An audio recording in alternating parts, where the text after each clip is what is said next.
up. We're about to start. I'm gonna run out of the restroom really quickly. Mhm. We're going live like now. Do I have like do I have like 60 seconds maybe? No? We're on. Okay.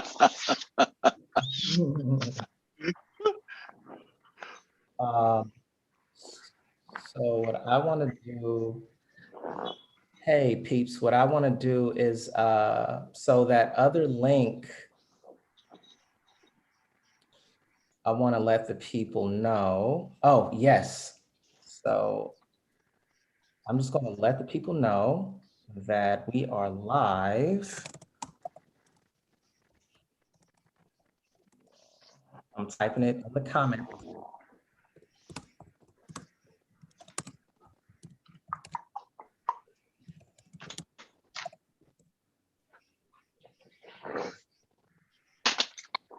So I typed it in the comments, folks. Says we are live, you all, but not here. Please go to the main page. And if you all go to our main page, you should be able to see us. So what I'm gonna do. Hey, this is history, you guys. This is my first YouTube live. So This is my first YouTube live. And by the way, Jeff, I love that we get to do this together as our first YouTube live. right. It's like I don't know the word that I'm thinking of. It's like fun. No. Yeah, it's like fun. Yeah. Did I tell you that I'm at 4,000 Broadway? 4,000. Yeah, that's crazy, right? Where's Like at the old Dr. Renita Martian Associates. Oh, the old office? In the same suite, everything. Oh wow. So you moved out of Callie's place? Oh no. Calais? Yeah. Yeah, that's where her space is. Oh, okay. The Yeah. old building. Okay. I was just over there earlier. Good. Oh, really?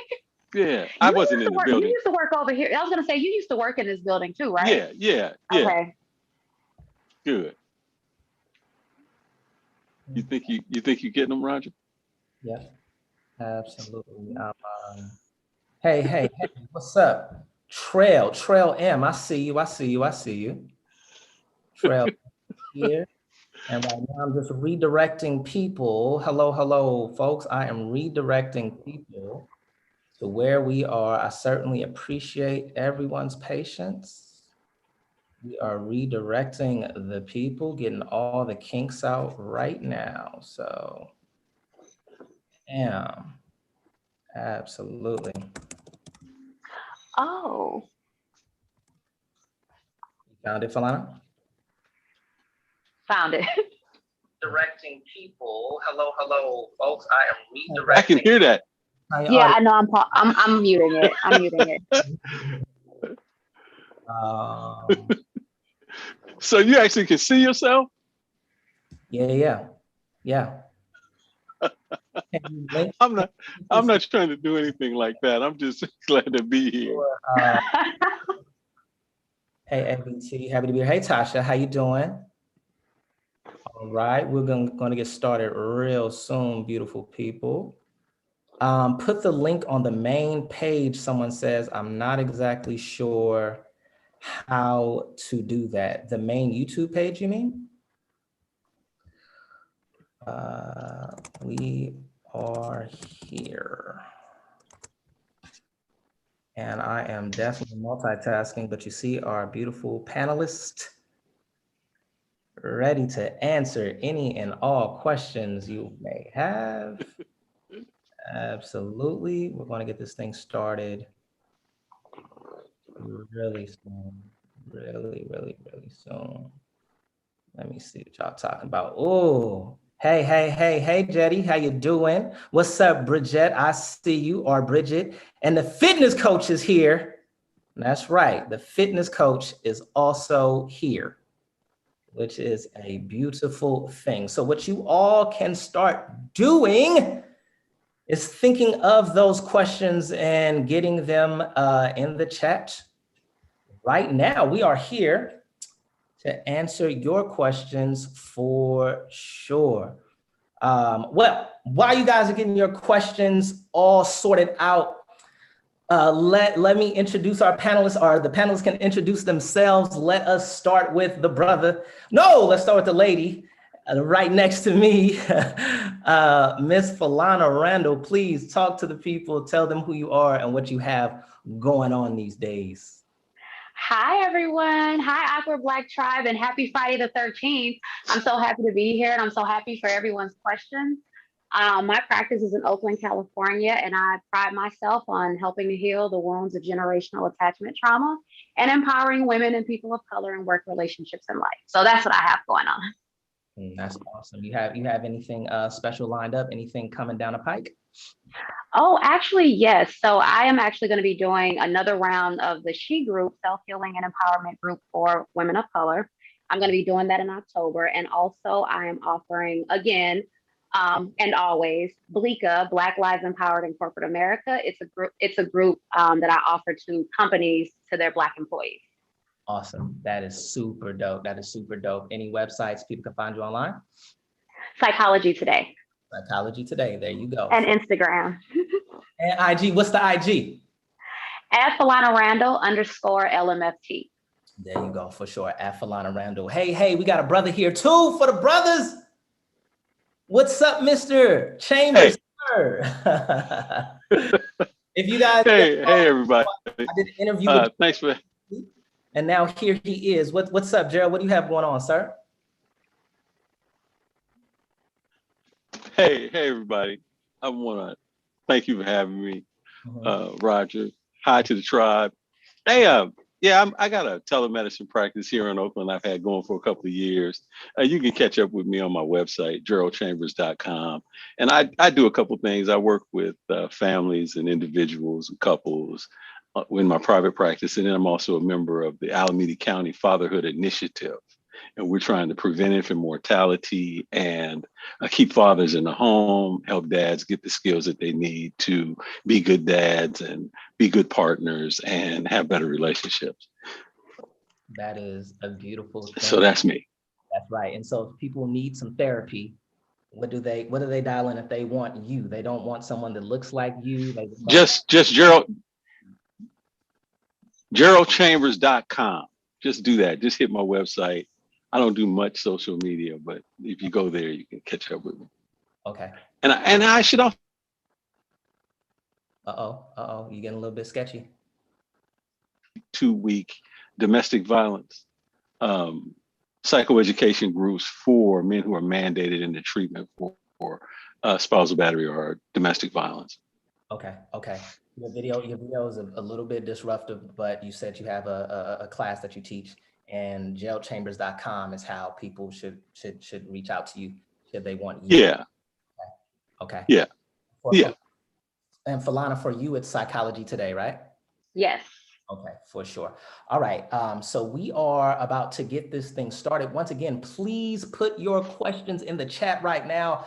I would love to just start where you all want to start. Meanwhile, let me say this. There was a bit of a what can I say? So that link that I posted in advance, when I went live from the Zoom to the YouTube, it just took me live and created a whole new link. So that link is dead. If you all could, and I see it's popping in here, we have 27 people. I'm not mad at all, but we want this number to grow. So the people that you know, the people that you feel like are missing out on this or they're at the wrong link, if you could do whatever you can to let them know and to give them this link, that would be deeply appreciated. Also, if you haven't already done so, please subscribe to the tribe. Go ahead, press that subscribe button and like this, press that like button. We're getting it all figured out. I appreciate your patience. Press that like button, subscribe to the tribe, and I am going to check the chat right now. At this moment, I don't see any questions. I'm assuming that people are getting their questions together. So what I'm going to do is I'm going to go ahead and crack the ice. I'm going to ask a question now. First question for the panelists while the people get all revved up is I put in the description, one of the questions just that people might have is, when do you continue to work on your relationship and when is it just over, right? Because I know some people have problems where they've waited for too long and, and they feel like they wasted time. So how do you know when to continue to work? Because relationships aren't easy. And then when to know I must separate myself from this situation. So what would you all say to that? Go for Lana. Okay, you can tell I have thoughts. Okay, I like to think about it like thinking about your relationship like a bank account. How many deposits are going in? How many withdrawals are going in? How large are the deposits? How large are the withdrawals? And does your bank account tend to be lower or close to zero, or is it in the negative overdraft? Okay. Like we all have ebbs and flows, but the ebbs and flows can kind of go like this. But when you're going like this, probably not a great thing. You feel depleted. Okay. So if they're extremes, then that's kind of a sign this person is probably not for you. Probably. Okay, for sure. What do you say to that, Chambers? I agree with Falana, but I would also say personal safety. If you ever feel like you're unsafe in your relationship, I think it's time to look at changing it, because if anything happens to you, then you're gone, and then your partner's also having trouble. He's gone too. So I think personal safety is a big issue. If your conflict tactics are too loud, crazy, scary, where a neighbor could hear it and become afraid and call the police, you can end up in my domestic violence group for that. And so when it starts to become too uncontrollable, unmanageable, that kind of thing, I think it's time to look at doing something different.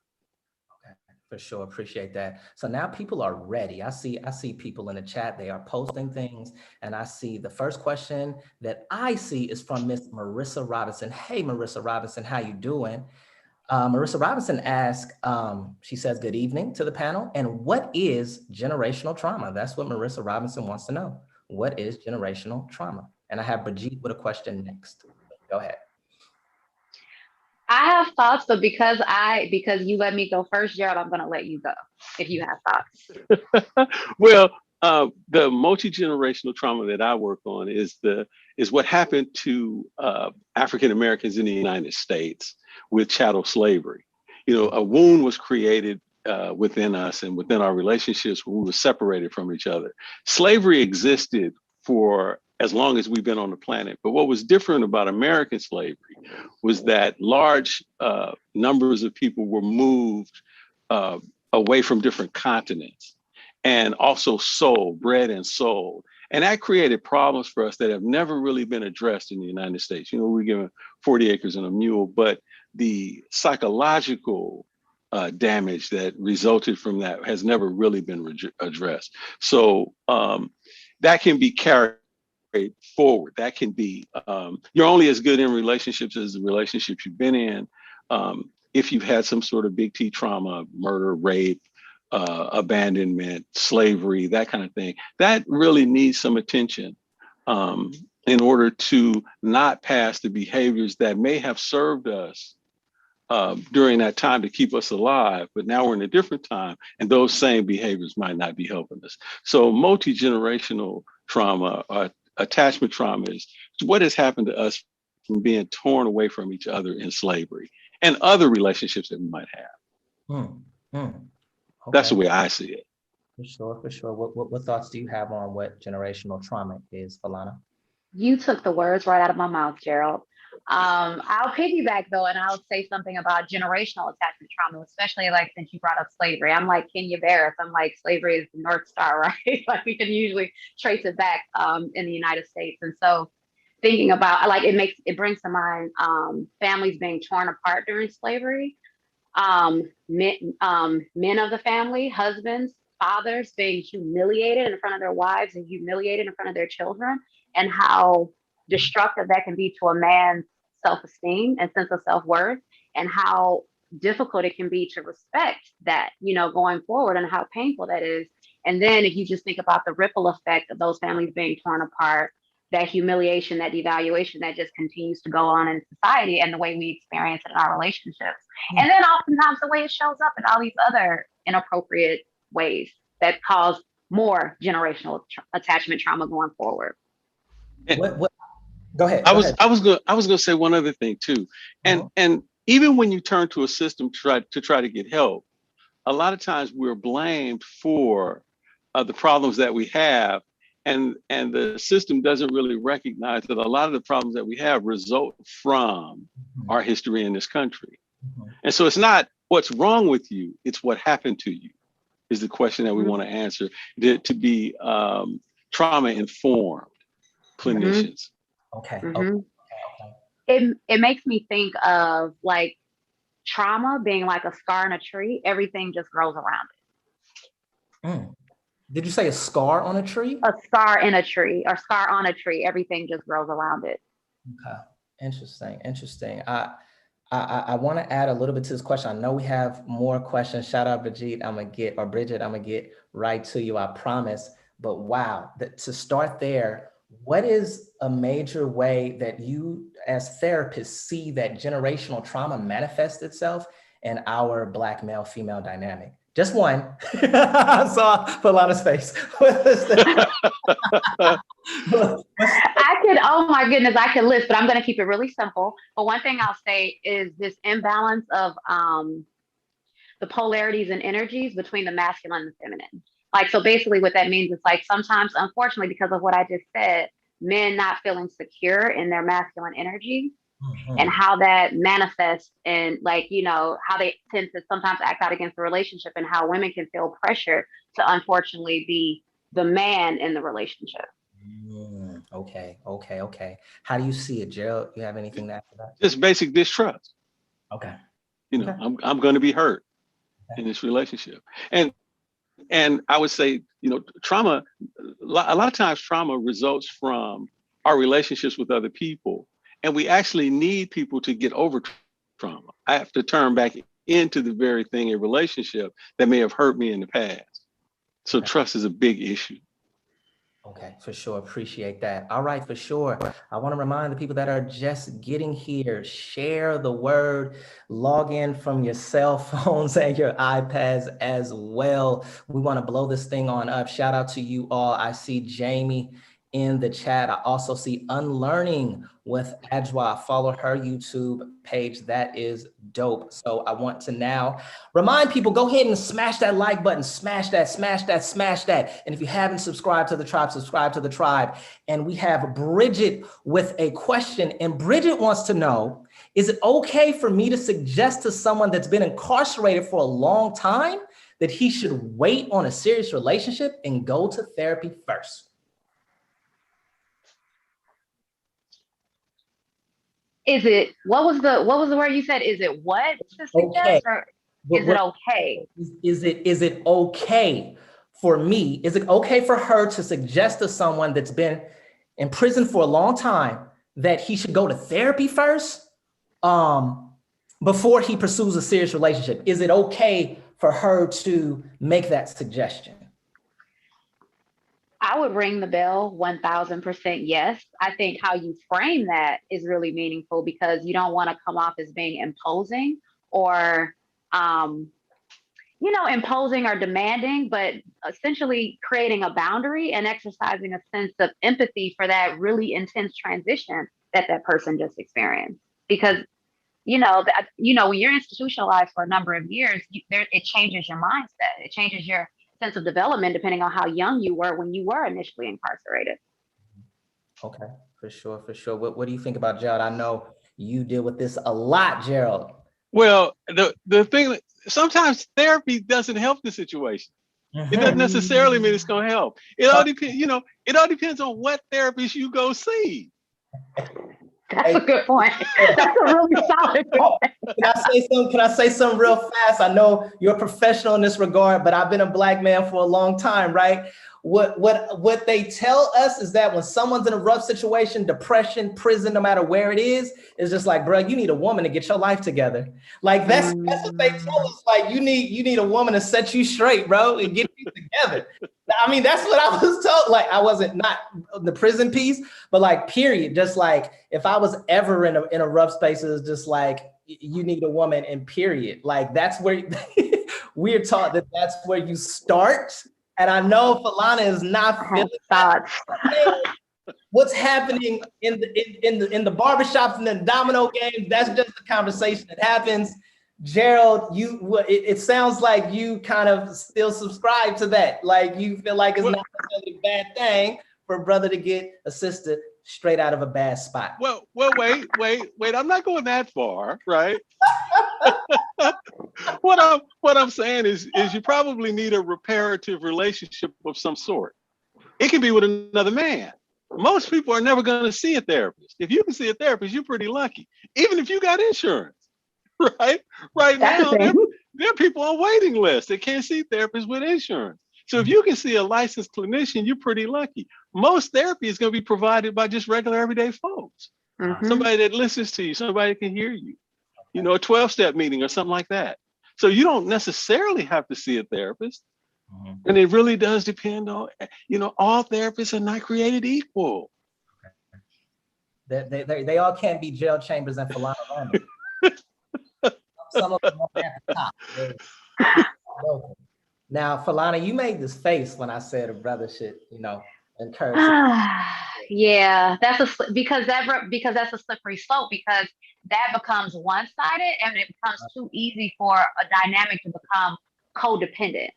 And if he's leaning on her for that level of assistance in his life, like he's leaning on her to like help him get his life together, what is he able to contribute? What is his emotional availability to the relationship? And even furthermore, how does that present as a man that she can respect and admire?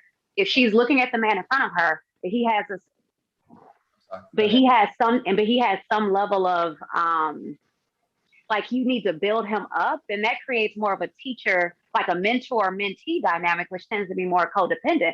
So one thing I can say, like to piggyback on what Gerald said as far as reparative relationships, it doesn't have to be a romantic relationship. It could be people in your community. It could be other loved ones. It could be family. You can lean on your mom, on your sister, whatever it may be. But as long as it's a healthy, safe relationship, or a cluster of healthy, safe relationships that can help get you through that, to prepare you for a relationship.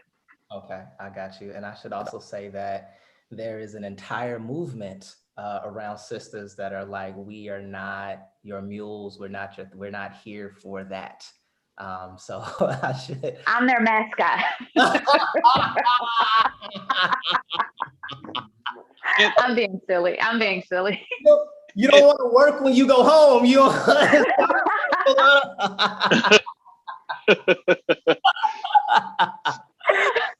Okay, I got you. All right, for sure. So we have appreciate you guys for the questions. Smash that like button if you haven't done so already. Please subscribe to the tribe. I'm gonna keep reminding you to do that. So we have a Dom CTBG who says, what advice do you give to Black women in California that are not approached by the Black men that they are interested in? Here we go. That's the question. What do you guys say to that? So the question was, what advice would I give a Black? I just want to make sure, right? What advice would I give a Black woman that's not approached by the Black men that they're interested in? In the state of, they specified in California, apparently in California, it's a bad situation with brothers doing interracial dating. I've heard this multiple times. I've heard that the Bay Area is an epicenter for that. I've heard this before. And so the sister asked, well, what advice would you give to a sister who she's not being approached by the Black man that she's interested in? Yeah, she's asking for advice. I don't think there's anything wrong with a woman approaching a man. I don't think there's anything wrong with women moving around, and trying different places. I don't think there's anything wrong with that. And not giving up. I judge life on the women that I know, right? Or the men that I know. I don't know everybody. I just know the people I come in contact with, right? So I don't think it's a bad idea to venture out to try different things, maybe consult with somebody about dating, like she's doing right now, asking questions. Okay, for sure. What do you have in that capacity, Palana? So as a Black female therapist, but also as a Black woman living in California, I see this in my personal life. I see it in my professional life. And it's a very true story. And my advice, my feedback would be to remember, know your worth, and keep your head up because it can be frustrating. When you see someone and you lay eyes on them and you want to like get that energy going, you're trying to generate attraction, and then he doesn't even seem to turn and look. I don't know that there's anything wrong with interracial relationships as much as it is the problem that it can feel sometimes, or at least Black women's complaint in California tends to be that Black men don't seem to prefer Black women. There's nothing wrong with interracial relationships. You love who you love. But as far as like men who specifically have this ideal that they don't want to be with a Black woman, and whatever that means for him, and whatever that might be for his generational attachment trauma, right? But I would definitely say to, like, thinking about what Gerald said, is like to keep your eyes open, to keep your mind open, and keep your options open. As much as you can, avoid limiting how you perceive your options to be. Like Gerald was saying, get out there doing the things, enjoying your life that you love, and be open to the possibility of a soul connection with whoever or however that may be. And if you are specifically really looking for, like really, really thinking about, it's really important for you to be with a Black man, and you need to make sure that you're being in predominantly Black spaces when you are on the hunt. That's what I call it. The female hunters on the hunt when you're a single woman. Be places where you can flash your green light signals to like sort of say like, I'm not necessarily a fan of approaching a man as far as for, hey, can I get your number? But as far as for flashing green light signals to say, hey, I noticed you. Why don't you notice me? And you can do that all sorts of different ways. Yeah, could you just give them one? Okay, here's the reason why I'm asking you this, Falana. I have talked to women and they think that they're flirting, but I'm just like, I don't think a guy would pick up on that. Sometimes we can be pretty so like, how can a woman flirt with a guy so that he knows that she is attracted to him? Mm-hmm. I agree. Men definitely tend to not be able to pick up on subtle hints. And so I think it's really important to be a little bold, put yourself out there a little bit. So I'm not saying like go up to him and, hey, can I get your number? Hey, baby, I think you're so fly, or anything like that. But as far as for keeping open body language, it can be sometimes as simple as saying a person's name after you say your sentence, expressing curiosity and things. And also, eye contact, obviously, that's clutch. But a gentle touch on the arm, I know sometimes like with COVID and also just physical boundaries, that can be harder, but a physical like touch can be really arousing and stimulating and soothing. And so that can be an easy way to flirt. But also giving a man a compliment on something that he probably wouldn't ordinarily be complimented on, like his sense of style, his taste, asking his opinion, or just asking his support with something. It makes him feel needed. It activates that inner hero. Hey man, that inner hero. You know what? You had me at the arm touch.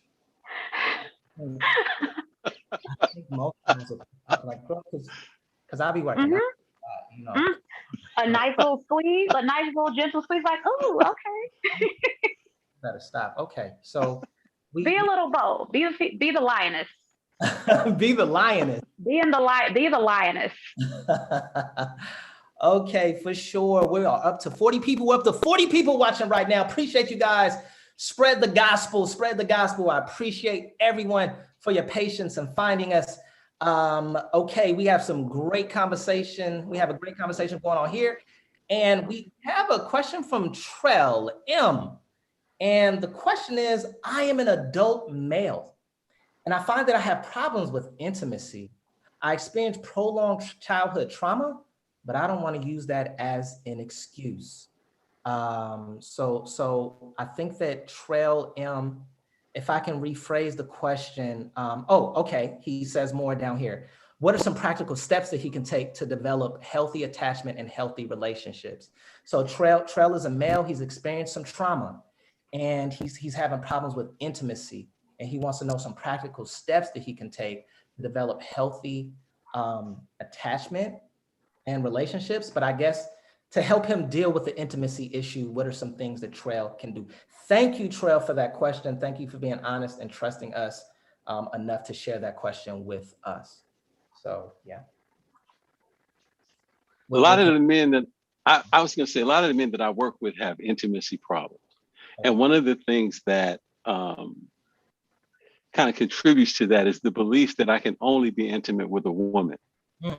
And really what I would suggest to men is learn how to be intimate with other men. Learn how, because another man can teach you how to talk about feelings, can teach you how to talk about things that bother you, can teach you how to be close in a way that you can really, you can learn it from other people, but really learning it from a man is a good way to do that.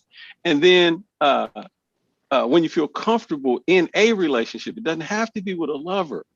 Then you can practice those things in your life in other places. So what I'm doing as a therapist, I'm standing in for a reparative relationship. I'm trying to get as close to you as I possibly can to give you an idea of what that's like, so that in your own personal life, you can go out and have something to compare it to. I'm trying to rewrite your software, overwrite your software, give you another type of experience that now you have a frame of reference where you can go forward and have different kinds of relationships.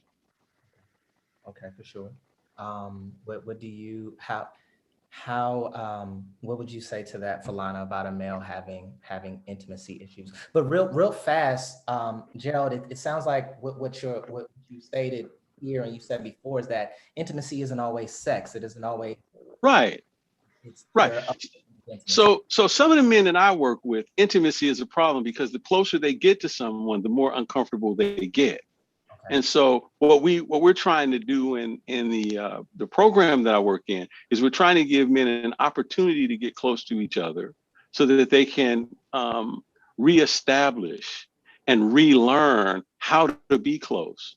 And a man can do that with another man just as well as he can do that with a woman. You know, and a lot of times it's better because sex is not involved and sex complicates things. You can have sex with somebody and think you're intimate and you're not intimate at all. The sex is covering up the intimacy. Okay. So Falana, what do you say about just taking steps towards being a better, learning how to be intimate? Well, I definitely love the idea of platonic intimacy, learning through platonic intimacy, or even other trusted relationships that feel safe. You know, it could be friends, it could be other family members. And I also think that the work starts on the inside. So even if you think about what are the messages that you received within your family, what are the messages that you received about your family about long-term intimacy and commitment, about love, about what it looks like to be a man, what it looks like to be a husband, what it looks like to be a father. How were your parents satisfied or disappointed in love relationships? Were your grandparents? What about your siblings? What about your aunts and uncles? Like, what are the messages that you received in your family? That helps you to understand what are the underlying fears that make, and I know fears, that can be a big word sometimes, but the underlying fears that make intimacy feel so threatening, so intimidating, so scary. And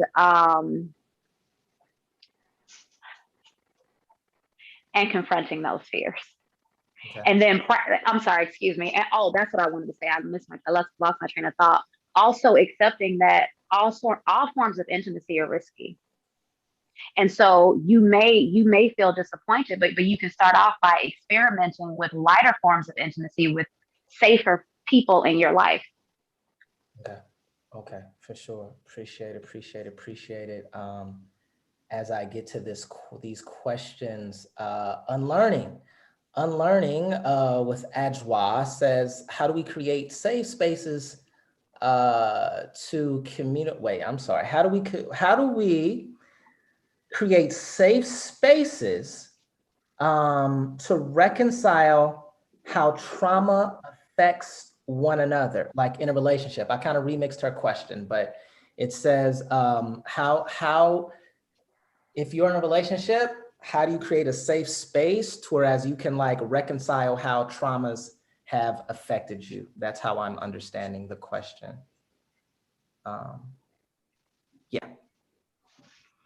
Well, I could say that many people don't have much experience with relational safety, emotional safety. And so we're only as good in relationships as the relationships we've been in. So one of the ways that you can create safety is by learning your own history and how trauma has affected you. And then out of that can form some compassion and where I understand my suffering. And if I'm suffering, I can understand that other people might be suffering too.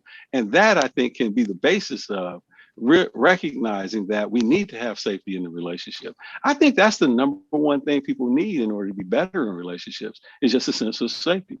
Okay. Okay. And we could talk about that. What feels safe to you? I just asked the question. Ask the question. Ask the question. Nice, nice.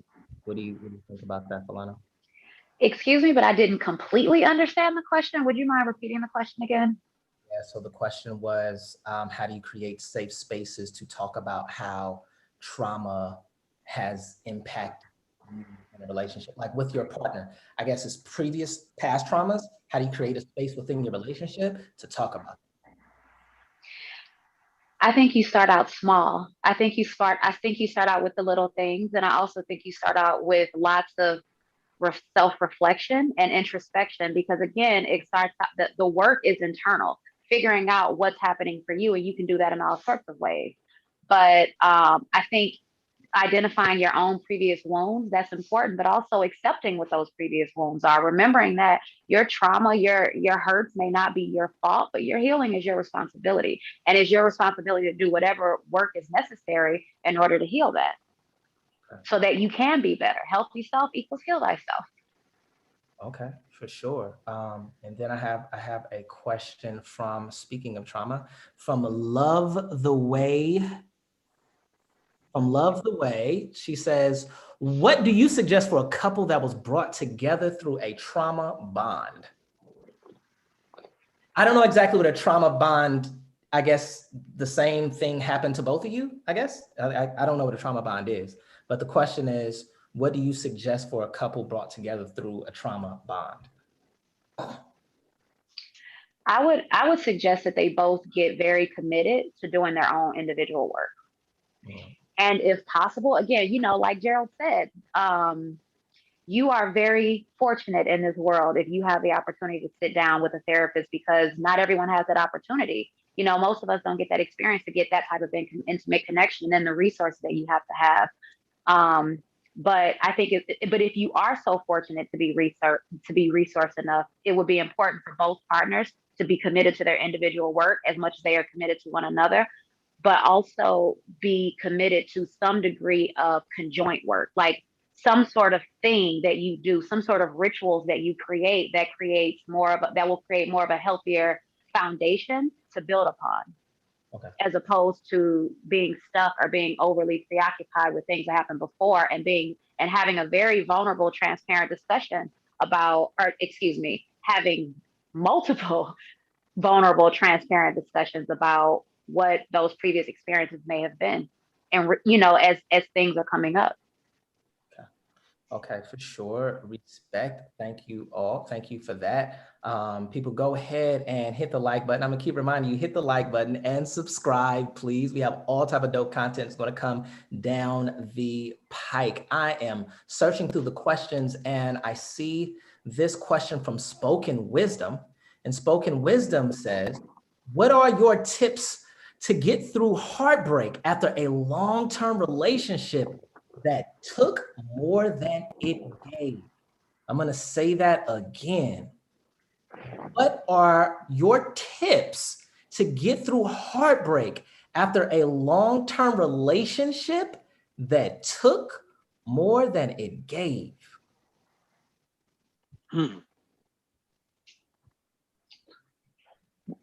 Well, I would just say take the time that you need.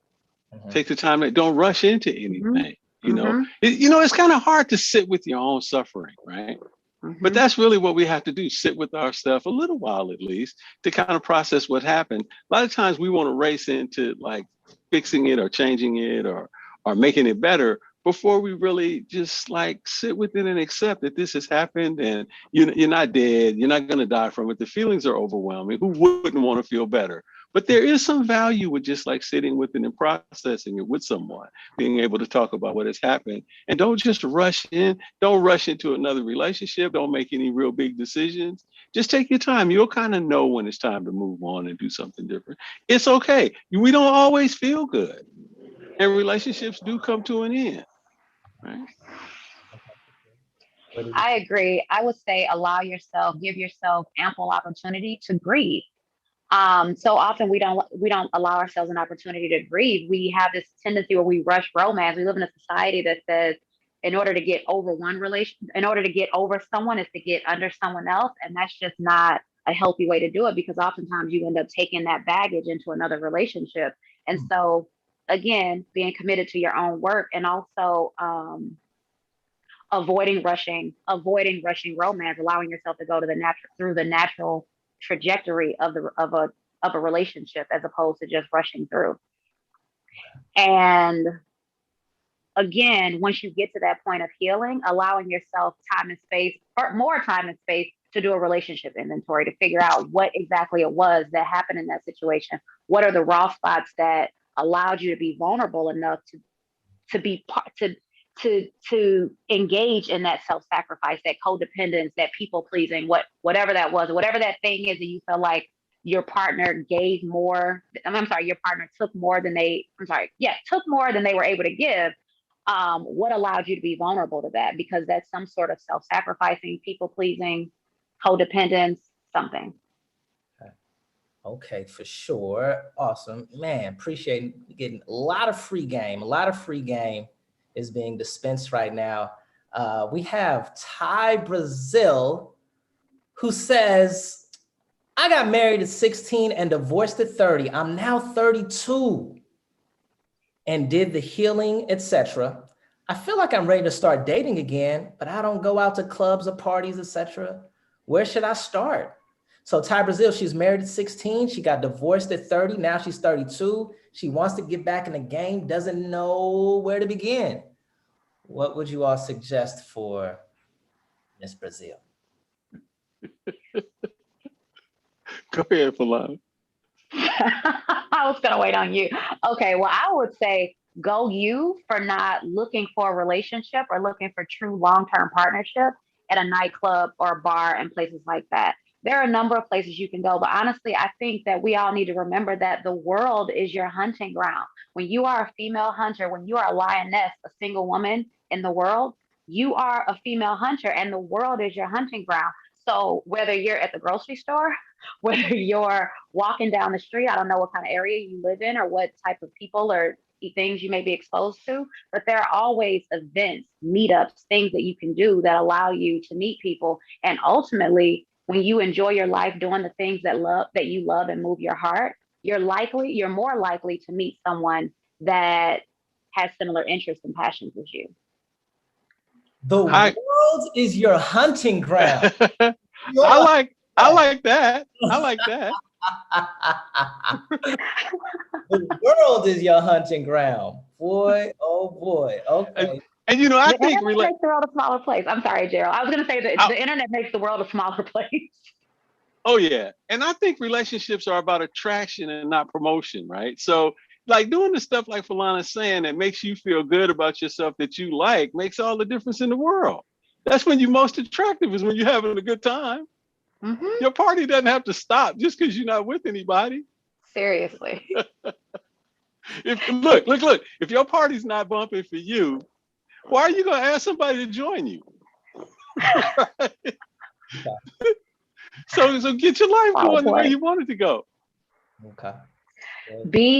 Figure out ways to feel your most attractive so that you can be your most attracting. Okay. Yeah. Wait. Run that back. Figure out ways to feel your most attractive so that you can be more attracting. Yeah. Okay. Yeah. Hold on, Falana. Let's stay there. How does that look? What does that look like? What might that look like for a woman?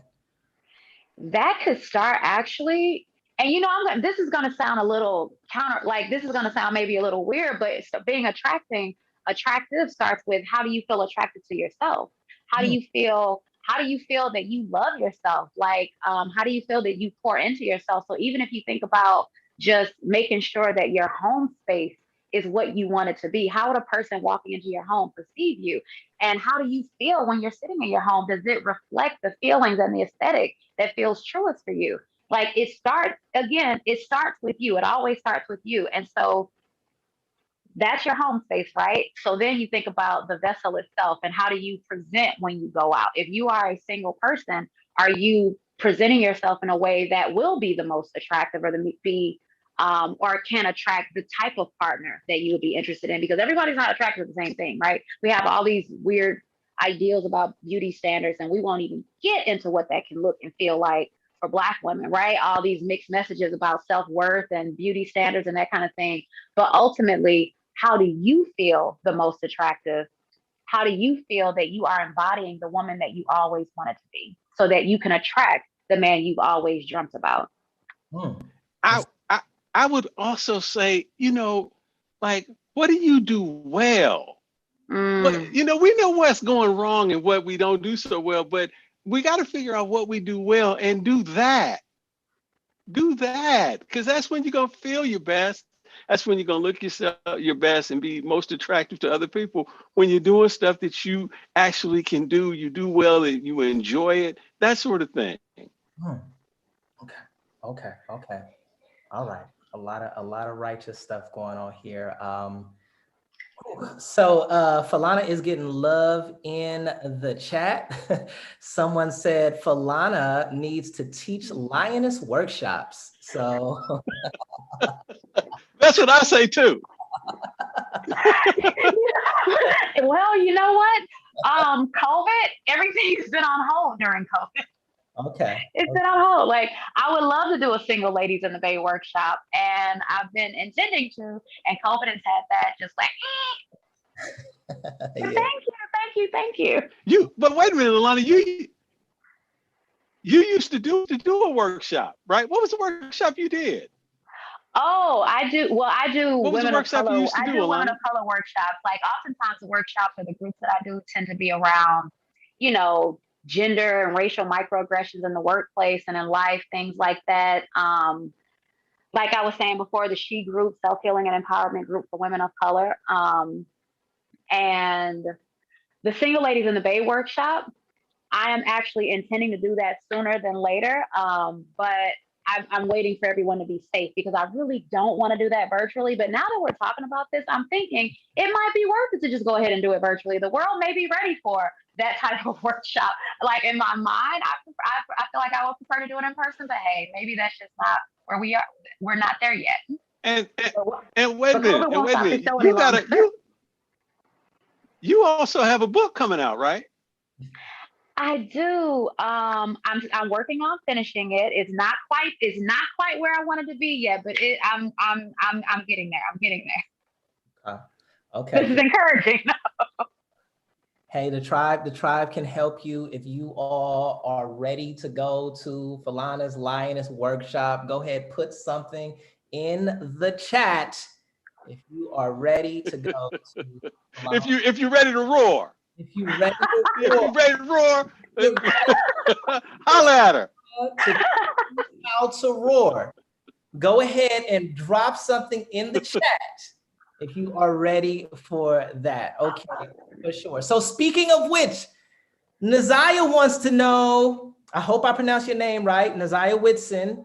She says she wants to know, how do you approach young Black men, here we go, especially those who are standoffish, shy, or mean? That's what Naziah wants to know. How do you approach young Black men, especially those who are standoffish, shy, or mean? Do you want to? My thoughts exactly. That was my exact sentiment. I mean, what is that communicating? Hmm. My background is all messed up, but anyway. You know, my thought. I'm sorry. I didn't mean to cut you off, Gerald. Excuse me. No, I was done. Oh, okay. Well, I was just gonna say, everything that you're saying right now, like that question in and of itself, it just reminds me of why effort is so attractive.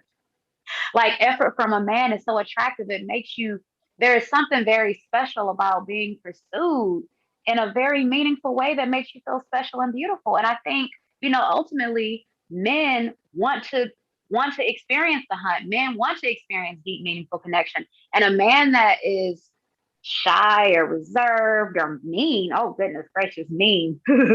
No to that. But that's really indicating some degree of a lack of emotional availability.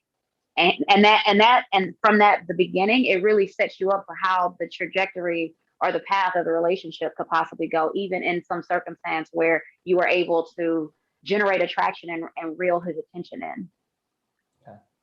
And people have tails, right? So that behavior is telling you something. Just like, I don't date anymore, but when I was dating, if I went out with a woman that flashed some road rage, it was like over. That's telling me something. Today it's the other driver, tomorrow it's me. That part. Okay. So that's something that you need to look at as not as a challenge, but as a red flag. Like, oh, this dude is already tripping, and I don't know him like that. Right. And we call that in my DV group. We call that painting the red flags green. Don't paint the red flags green. Yeah. Right. It's a red flag for a reason. Right. Gerald, you said the road rage situation. I learned to stay away from women that want to play fight. That's I'm cool. No, we not play boxing. We not nothing. No hands off me. Yes.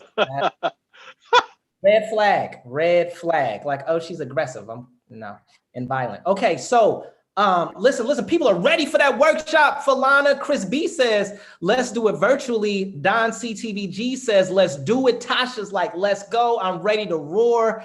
Love the way. Put the lion symbol. Got lion symbols up in here. Carrie is ready to roar. So I'm saying we can collab on this. We can get this thing popping. I'm just saying. Oh, I'm ready. I would love to do it. And guess what? It's Leo season, and I love this energy. I love this fiery energy. Let's all roar together. Oh, you're into birth signs? Oh, definitely. Oh, I am. That's a whole thing. It is. It's certain signs, practice other signs, and people should calculate that into who they pursue and who they don't.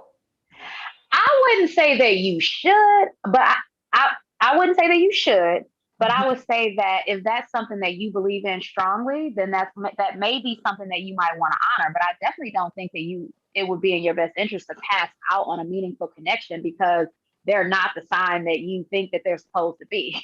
Right. Okay. Have you done that before? Done what before? Alana, have you been like, oh, he's a Capricorn, I can't.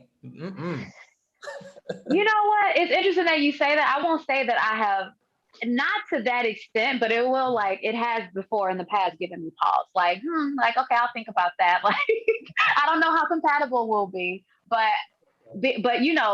being open. I'm very much a fan of people being open to the possibilities. Okay, for sure. Shout out Austin.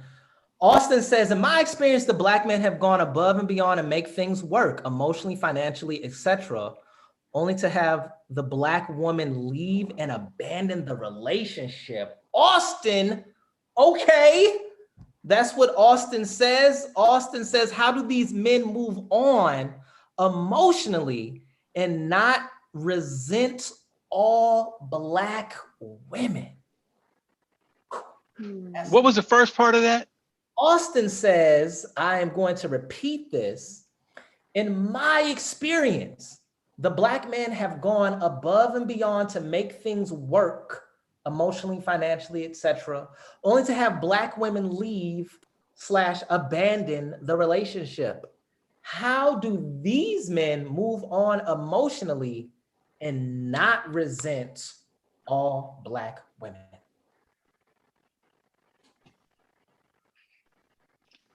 Yes, a lot of resentment out there over breakups, for sure. Relationships are hard. A lot of people have given up on relationships. A lot of people have given up on Black folks, right? Thinking that, my experience represents, every experience that I'll have. And so that would be a trauma, right? I would consider that something traumatic that happened that you can work through in therapy, perhaps, right? Um, we need to talk about that. Not like just because you had a bad experience doesn't mean that your next experience is going to be bad. But that's the thing about trauma. Trauma makes you think that one experience, every experience is going to be like that. That's the effect trauma has on us. Okay. Okay. What do you say to that, Falana? Any thoughts on that? I would agree with everything that Gerald said, and also add on to giving yourself permission to just love. And maybe, again, thinking about what are these women, who are these women that you are attracting?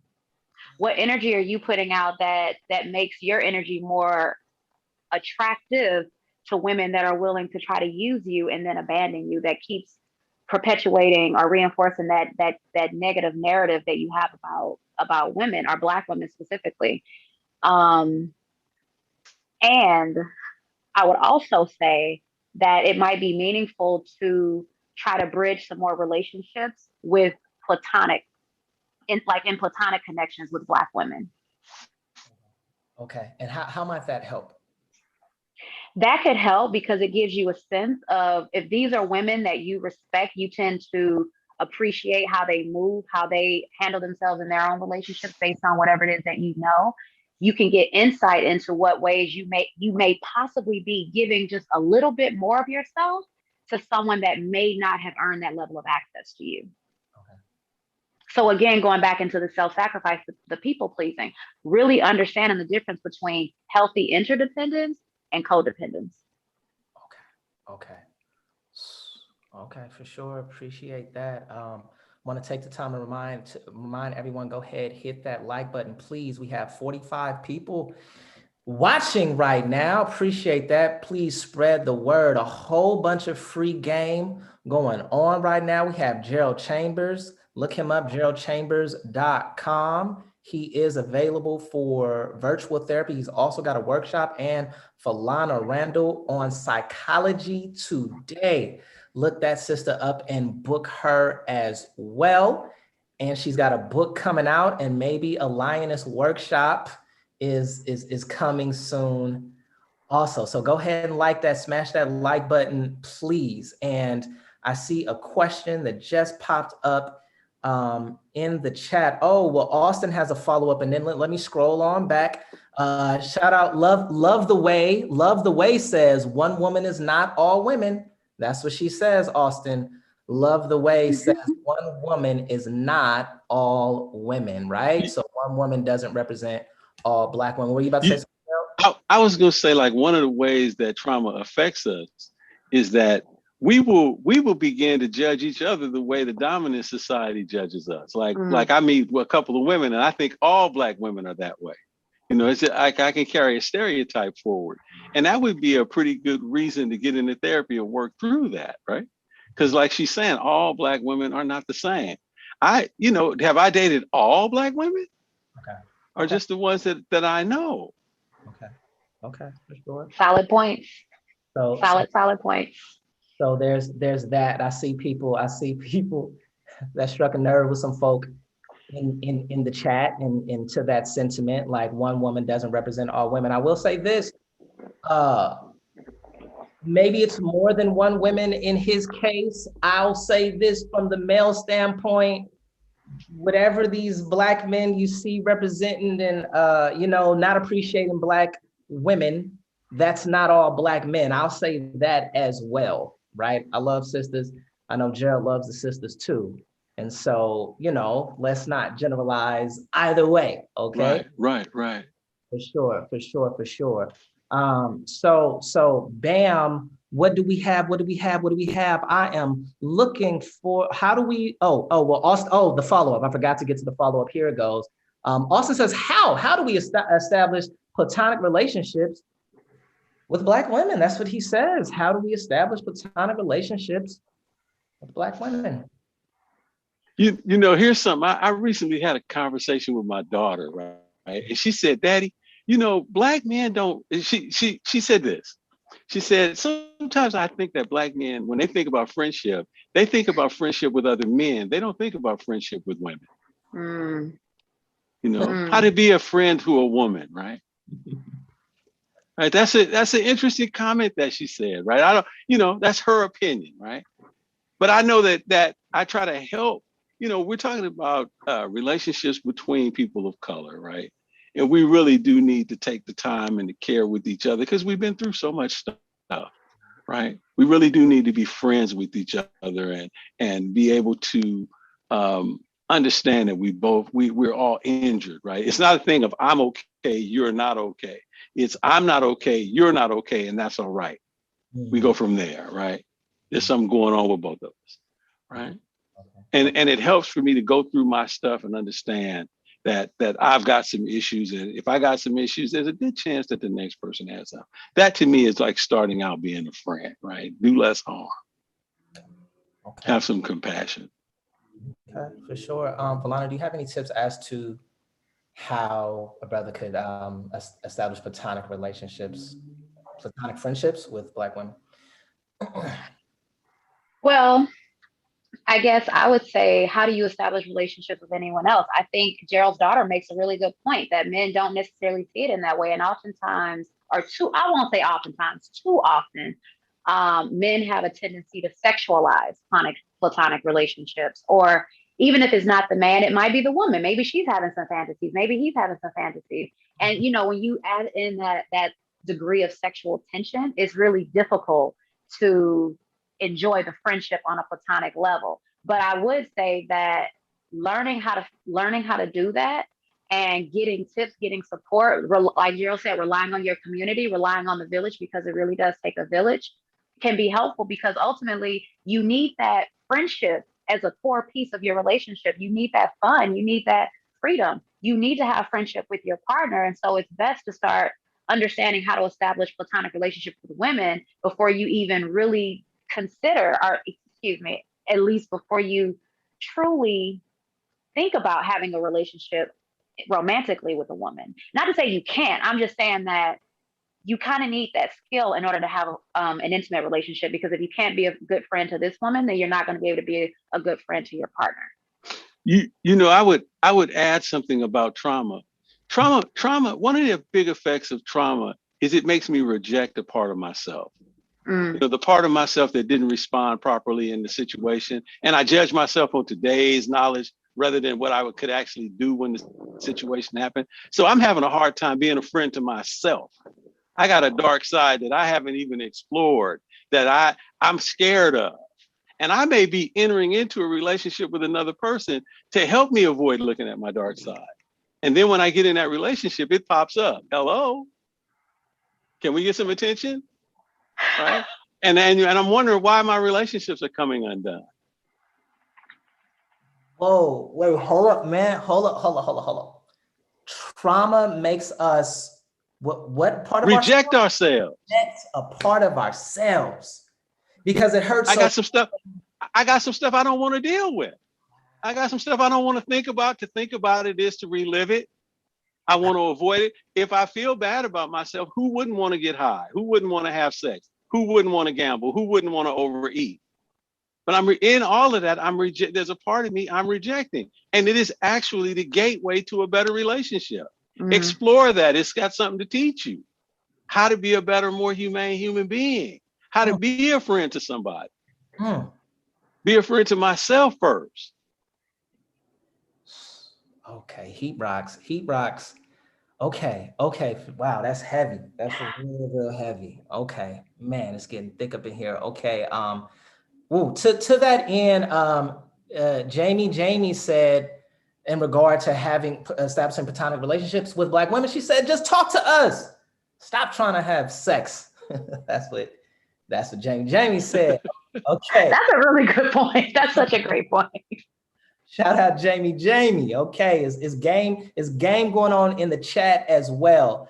Okay, cool. There was a question that Chris B had that says, How do you begin to grow trust in a new relationship after having your trust taken advantage of previously or throughout your life? Okay, how do you trust again? How do you learn to trust again when someone has taken your trust for granted? How do you get that muscle back? I would say again, that constitutes attachment trauma. And so when you talk about getting the trust back, it makes me think about how do you learn to trust yourself again? Because when we get hurt, we have this tendency, like sometimes we blame the other, but like Gerald said, there's a part of us that we really blame ourselves, and that part of us that we're rejecting, that we think that, or we believe that people aren't reliable, that people aren't trustworthy, that people can't love us the way we deserve to be loved. And so again, practicing building trust with safe people, getting back to basics and relying on the safe people in your life. Again, whether that's family, whether that's platonic, whatever that looks like. But again, it's hard to establish a romantic relationship if you don't have those core pieces with attachment and, with family and platonic relationships before you really start focusing on romantic relationships. Mm. Are you saying, just to be clear, not necessarily start platonically with that person, but just having friends, period, like having friends of the opposite, or having friends before you develop romance, like that should be the ground level first, just learning how to just have friends, period. Absolutely. It is like just developing strong social skills. You could be shy, you can be introverted. That doesn't mean ineffectual. That doesn't mean passive. It just means the way you process, the way you engage, but you still get to develop social skills so that you can show up appropriately in romance. If you can't show up for your friends, how are you gonna show up for a partner with all the complicated demands in long-term intimacy? Okay, for sure. What about Gerald? Anything to have you got your trust? Somebody took your trust for granted, and how do you learn to do it again? How do you learn to trust? Well, unfortunately or fortunately, Mhm. a person hurt me, and now I feel like I can't trust, but I got to turn back into a relationship. We don't heal in isolation. Mhm. We heal in relationship to other people, right? So I got to find a relationship of some sort that is reparative, that can give me an opportunity to practice these skills. Some of us don't even know that there's anything wrong with us until we get into a relationship. I work with some men who are abusive, who they don't have a problem as long as they're across the street from you. But when they get into an intimate relationship, their stuff begins to come up. The closer I get to you, the more uncomfortable I become. So I have to get in that situation in order to learn how to deal with that in a different way, to become conscious, so that now I can have some choice over how I behave.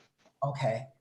So Gerald, it sounds like what you're saying is that in order to trust again, you got to try that muscle. You got to get back into. Right. Not necessarily a romantic relationship, like Falana was saying. Okay. You might need to start a relationship of some sort, right? Before we try to climb back into a real relationship.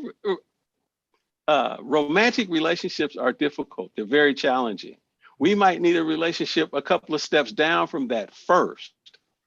That's why people go to therapy. I can talk to a therapist. I'm not going to have sex with you. I'm going to get as close as I can to you without us laying down, kissing, and making love. How does that feel? Now you get a chance to go out into the world and have something to compare that to. Practicing those skills that you learned in therapy. Right. Being brave enough for intimacy. I would also like to add something else that I was thinking is also, it's also really important to remember that our partners, whoever we choose to date, they're usually a reflection or a mirror of whatever is happening with us. They're usually a reflection of where our emotional health level may be. So again, if someone is mistreating you or you have a pattern, of someone mistreating you in relationships. And it's important to understand, again, what is it about you that attracted that particular relationship? Because that part of yourself, whatever is happening at its core, that probably needs to be healed. Okay. All right, for sure. Man, let me take the time to remind everyone, we got 17 likes, but more than 17 people here, man. I'm trying to run that up. run the likes up and subscribe to the page. Please do so. It's free game, but you know, it's money free, but you guys still want the likes and the exposure. Share that, man. I'm trying to blow this up because there's so many blessings happening right now. We want to share these blessings with as many people as possible. Okay, so we got the fitness coach. She is getting active in the chat. That's Fitness Coach Cross. And I appreciate everyone in the chat and everyone watching. Much love. Thank you all for being here. And thank you to our panelists. That's Gerald Chambers and Falana Randall. The Fitness Coach Cross says, men are taking heat, by the way. Once a man decides you are in a physical relationship, I'm gonna read it the way that it. Once a man decides you are in a physical relationship, can you get out of this category and be in a real relationship? No, I'm no therapist, but reading body language. I'm no therapist, but I feel like, don't both parties agree that it's a physical relationship? Don't both parties decide that it's a physical relationship? Or what do you guys think about that? But the question reads, once a man decides you're in a physical relationship, how do you get out of that? That's what the question reads as, and how does that move you all? Go ahead, Falana. Well, I would definitely say, like, even just thinking about like the phrasing of the question and what that represents internally for the perception of power, like to even think that the man decides, like, of course, you know, but I mean, you know, obviously, I mean, I would hope both people intended to be in a physical relationship, but I think, you know, ambiguous relationships, that's part of what's really hard about intimacy. And you know, people having two different concepts of what constitutes a relationship. I think about this example of people on dating apps that, you know, you say like, what are you looking for? And they say a relationship. And the woman says a committed relationship. It's like one of the things. And the woman sees, oh, he's looking for a relationship. Well, looking for a relationship could mean all sorts of things. It could be a friend with benefit. It could be an F buddy. It could be, you know, it could be a regular partner that you see, but you don't have any interest in long-term commitment. And it can be really challenging to get out of that because hookup culture tends to be, in the moment, it feels good and you just want to go for it. And I have control over this, or the ideal or the perception that engaging in this kind of relationship is going to make this person love you, is going to make this person feel more invested in the relationship, when the reality is that true intimacy takes time and effort. And if you're jumping into something before it's able to grow into something else, then it's never going to be. If you focus on the passion too soon, then it's going to be really difficult to be able to create that friendship in a more meaningful way later on, because the sexual piece is not built on anything substantial. It's built on a fragile foundation. So it's too easy for the connection to crumble. And so it's not to say that it's impossible, but it's not as common as you might see in rom-coms. Respect. What you got for that? You know? I would say in any relationship that you're in, any problem you're having, you have to be able to say what the problem is, how that problem makes you feel, and what you would prefer. If you cannot do that, that's three. Run that back real slow to him. You have to be able to say, what's the problem? What's the problem? How does that problem make you feel? How does the problem make you feel? And what would you prefer? And what would you prefer? Okay. Now, you're not going to be able to fix anything if you can't do that. You can't fix anything. You got to be able to say what the problem is. And if you're taking the position that the man has made all the decisions and you can't say when you don't agree with something or you're having a problem with something, you're in a difficult relationship.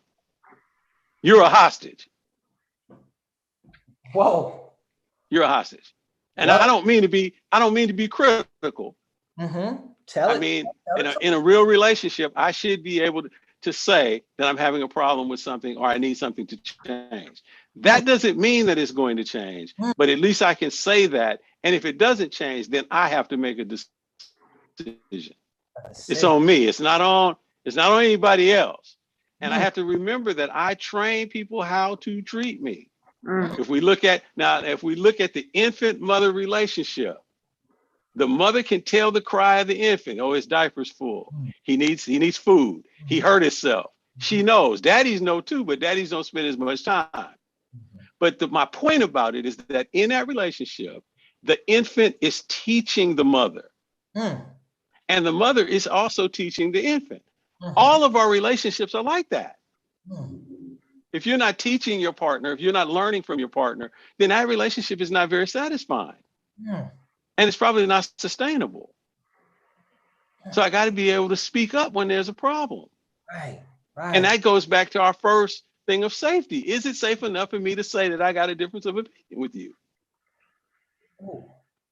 And if you that was such an excellent point, Gerald. Now look, this is really, really, really important, because if I have a caregiver that or somebody in my life that I cannot turn to, I'm going to turn to something: food, drugs, sex, gambling, because that's a repair attempt. I'm trying to repair this thing in my relationship that I cannot deal with. And this is the attachment trauma we're talking about. Some of us have caregivers that are scarier than our relationship partners, that are scarier than the stuff that we're going through in life, and we can't turn to them. And we need to be able to fix it. You stuck in some relationship that, is just sexual and you want it to be more, you got to be able to say something. Okay. So anyway, you see, I got fired up over that one. No, this is good. This is good. Even if it's not a quote unquote real relationship, no matter what it is, if you can't verbalize yourself, if you don't feel safe to express yourself, you are being held hostage. That's what you said, right? You've taken yourself hostage. Yeah, not necessarily the other person has taken you hostage, but you've taken yourself hostage. Wow. Right. And then, okay, so I'm feeling angry because I haven't spoken up. I'm feeling resentful because I'm feeling violated or put down or something. And then I'm feeling afraid. Who wants to feel like that? When you walk around feeling that way, who wouldn't want to take a drug or eat some food or call another person or get on social media or check out? Okay. Like relying on all those inappropriate ways to self-soothe. And also, just to add to that list, Gerald, casual sex can sometimes be part of that, especially if it's coming from insecure, poor attachment, and coming from an insecure, poor attachment place. Right. That's why so for a man, mammals are different than other animals. When we are afraid or overwhelmed, we don't, as a first course of action, climb trees or burrow holes. We turn to each other. Now, if there's been some trauma, we turn on each other. And because we were ripped apart in slavery, a lot of times African Americans are turning on each other rather than to each other in these relationships. Not all of us, some of us. And I also want to say it's important to remember, like when you bring up that point about like as humans and how we turn to each other, and Black people, how sometimes we turn on to each other, it also makes me think about just the basic concept of sex. When you think about other animals, humans are one of the only animals that have sex with one of the few animals that have sex with our more vulnerable parts exposed. And for that, you need emotional safety. And if you don't have the self-awareness to know what you need, how you want to be loved, how you want to be treated, and don't have the emotional vocabulary or even the courage to reflect that to your partner, then you're setting yourself up for a disaster. You're setting yourself up for hurt. You're setting yourself up for pain. You're setting yourself up for a situation where you're having closed off sex. And that's sending a message to you about what it is that you believe you deserve in a relationship. Wait, hold on. I want to say this and try to get everybody out of here in about 12 minutes or so. I know Falana's hungry and people have things to do. Appreciate her being on the line and giving all this game while her food is downstairs. So she's a real trooper, for real. So you said you used the term closed off sex. What is closed off sex? What is that? Closed off sex is sex where there's no emotion. There's not as much emotion involved. And it could be one or both partners, but partners turning to each other for sex. and one or both isn't emotionally available to be able to engage in sex. Like if you look at if you are with someone, or let's say for instance, just if you're looking for a long-term committed relationship than a casual sexual relationship, even if you're looking at this person and thinking, oh, I don't see them as a true partner or a real option for long-term intimacy, so I'm going to do that, but it tends to send you a message about what you deserve. You only deserve to be with this person that you won't choose. And then is this person accessible, responsive, and emotionally engaged to your attachment needs? Are you emotionally are you accessible, responsive, and emotionally engaged to their attachment needs? And closed off sex will oftentimes cause you to feel used, devalued, objectified, very unloved. Even very men. unloved. Mhm. Even men. Absolutely. Even men, not just men. women, right? We're talking about a transaction rather than, sex has levels to it, right? You got junk food sex, and then you got gourmet sex, right? You got junk food, right? Sex, look, if a couple comes to me and I say, how's the sex? And they say, oh, shit, we just phoning it in now. They're in trouble. You're in trouble. I mean, you could have great sex, but in order to have great sex, you got to be all in, not ambivalent, like Philana is talking about. You can't be scared, right? Okay. And you might be enjoying sex, but there's a whole nother level to it where it takes on a spiritual dimension. That part. The honoring of another person and the union and the being together in the midst of all the chaos and confusion. And the fact that we wondering if Black lives really matter or not. They got to matter to me. Right? I got to communicate that the Black lives matter. What are you talking about? I'm talking about that's what sex means, that Black lives matter. Sex means that the black, between Black folks, that's what it means. I hear that. No, I matter. hear you, Gerald. I'm picking up what you're putting down. It's like this way that, we don't just, our bodies don't want to just connect. Our minds, our bodies, our spirits want to connect.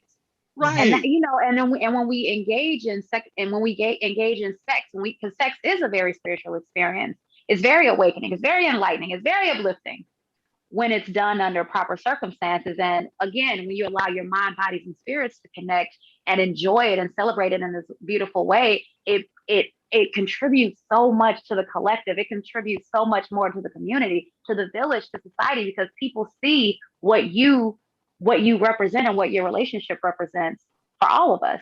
So that we can start shifting. Yeah, we can start shifting these narratives around, oh, only Black men only want me for sex, or oh, women just want to use me for my money. We have to start shifting those narratives. And it also makes me think of, as much as I hate to say this, but it's real, some of the music that we listen to now, like the influence that music has, like, ratchet film music, like, I won't, but I'm just saying, but it does create this narrative where relationships become transactional, or you believe relationships are transactional. Hey, we got to keep in mind, everything we like was made by 12-year-old boys, right? So these 12-year-old boys whose mothers were on crack invented hip hop. Their mothers abandoned them on crack. So of course we don't love these hoes.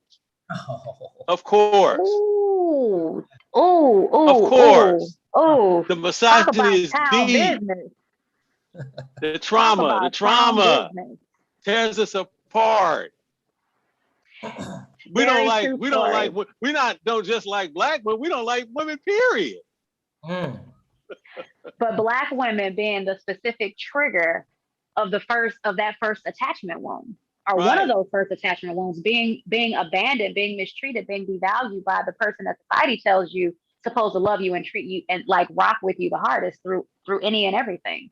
Right. If she leaves you, what makes you think other women won't leave you? That's your basic script. Mm-hmm. That's what we're trying to help you repair and recover from. Generational attachment trauma. The saga continues. Okay. We're working on it though. We are working on it. That's why we're here right now. We're working on it right now. People are very excited about it, and people are getting very active in the chat. as I asked them to, and people are responding, and it's a beautiful thing. We have over Thank all of them. Thank all of them. Thank every last one of them. All of you guys, thank you so much. Go ahead and hit the like button if you have not done so already. And JJ is talking about in regards to the sex and the spiritual and all of that gourmet sex that Jared was talking about. JJ says, don't you have to be married for that? That's what JJ said. What do you all say? Do you?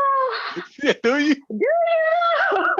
Do you have to be married to honor someone? Do you have to be married to honor the person that you're with, or honor yourself? Do you have to be married for that?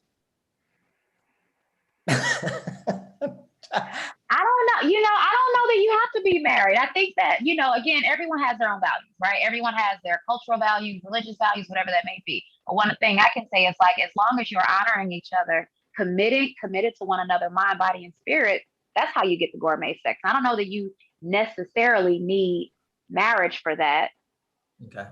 Okay. Gerald, does marriage help with that? It can. It can also hurt. I know some married people miserable, right? Success is idiosyncratic, right? Okay. It's idiosyncratic. You can be successful doing a variety of different things. There's no, I don't have like a roadmap. I can't say do these things and you'll be successful. You got to figure out what works for you. There's some responsibility involved in having a good life. What do you like? That's why we're going to go through your childhood and figure out what your values are, so you can communicate that clearly to the next person. That will improve your relationship. Yeah. Okay, for sure. I see Jamie say, come on and preach for Lana. That's in Thank you, Jamie. And then Jamie got the gems, and Gerald 3 exclamation points as well. So you all are being felt in the chat. I don't know if you can see it, but the chat is going off. There was a question I wanted to scroll back to, and it says from the Sojourner. I guess that's what that is. The Sojourner says, can you explain how you have been successful in dating and marriage? Can you explain how you have failed and what you learned or could have done better? That is the Sojourner. And we're going to, this will be the second to last one. I want to ask another fitness coach question, but it says, can you explain how you have been successful in dating and marriage? Can you explain how you have failed and what you have learned or could have done better? All right, so they want to hear about some personal experience. Are any of you willing to share that? Look, I was married before, and at that particular time, I didn't, in order to have a relationship work, you have to have what's called a positive sentiment override. Okay. All that is a scientist saying you got to be grateful for what you have. The first time I was married, I wasn't grateful for what I had. I didn't even know how to use gratitude, right? Okay. And so because I wasn't looking for gratitude, I couldn't be grateful. There were ways that I was acting that actually poisoned the relationship. It wasn't anybody else's fault, it was mine. And now this time around that I'm married, I realized I need to be really more grateful for what I have. And that gratitude is contagious. And it really helps me, because if I'm looking for gratitude, I'm not looking for fault. I'm not looking for, blame. I'm not looking for a lot of this other stuff. That's the basis of me being able to stay married. Now, my conflict tactics have improved a great deal. That also helps, but it starts with me being grateful for the life that I have. That's a start. And that's spiritual. That's spiritual. Practicing gratitude, seeking gratitude in all things, even adversity. Okay, for sure. Anything else on that? Well, I would just add, just to think about what Gerald was saying, leading with appreciation. For me, I've had to heal through my own attachment trauma and all the woes that represented, all the unhealthy things that I used to do in previous relationships. And I had to do the work. I just had to commit myself to the work. I had to commit myself to practices that were really meaningful to me. And then sometimes even after I do the thing, go back, redo it. After I do the journaling, go back, reread the journaling, really understand what that experience was. Forgiveness of those previous partners, forgiveness of the people who caused the initial attachment trauma that are most, that have most impacted your life. And forgiving yourself. I had to forgive myself for all the ways that I showed up as a quote unquote clown in previous relationships. My friends know I use that terminology all the time, like when you're acting like a clown in relationships. And a big part of that was reestablishing my relationship with intimacy while also learning how to better harness my yoni power. What's that? I don't remember what I said now. Yeah. I said, I remember now. I think you said yoni power. Could you? I did, Roger. I did. I did. It needs to be harnessed too. It needs to be harnessed. No, it needs to be harnessed. Let's unpack the yoni power. Can we? As women, it's our superpower. It's our driving force. It's our life force that just that keeps you going, figuring out how do you align the heart chakra and the sacral chakra so that you can be emotionally available to partners that are willing to honor both, not just one. And so when I talk about the heart chakra and the sacral chakra, I'm talking about the heart, but I'm also talking about the sacral chakra, which is related to the sex organs, which are related to womb love. Do you have love for your yoni? If you don't honor and value your yoni, how do you expect someone else to honor and value your yoni? Okay. What does valuing your own yoni look like? Oh, cherishing it, treating her as if she is the powerful being that she actually is, and honoring her, meaning don't put her in situations that you're going to dishonor her. Avoid putting yourself in situations where she's going to feel used and mistreated and abused the next day, and she's not going to feel the fullness of who she is and her power and roar, her bravery, her courage, her lioness energy. Hey. So one of the most spiritual things one can do is don't do anything that makes you feel bad about yourself. That part. Okay, for sure. Awesome, amazing conversation. I have one more question that I want to put out there, but before I do that, I want to make sure people follow Awkward Black Tribe on Meetup. We have a skating event coming up at Brooklyn Basin. It's at the end of this month. I want to make sure my Bay Area people come through. I know we got some DC folk in the chat and people from other places, but go ahead and do that. There's also going to be a talk on the movie, the new Aretha Franklin, Jennifer Hudson movie, Respect. That's going to be on the 19th, I believe. So go ahead and follow the Awkward Black Tribe on Meetup. We are here on YouTube for the final time, maybe the final time. Please hit that like button. Please subscribe to the tribe, subscribe to the page. Go ahead and do that. It's so much more dope content coming your way. Now, for the final question, it is quite simply, what are your thoughts on the 5 love languages? And that comes from the fitness trainer. I scrolled back up for that. I know we have other people with great questions, not going to be able to get to them tonight. But what are your thoughts on the 5 love languages? What do you guys, is it legit? Is it bogus? What do you guys think about that? Go ahead, Falana. I thank you, Gerald. I think the 5 love languages are really meaningful to understand. They can offer such great insight into how you want to be loved, how you choose to be loved. But I think it's also important to remember that just because we have this ideal that just because we want to be loved in a certain way, we expect that our partners want to give and receive love in those same ways. And that's just not necessarily the case.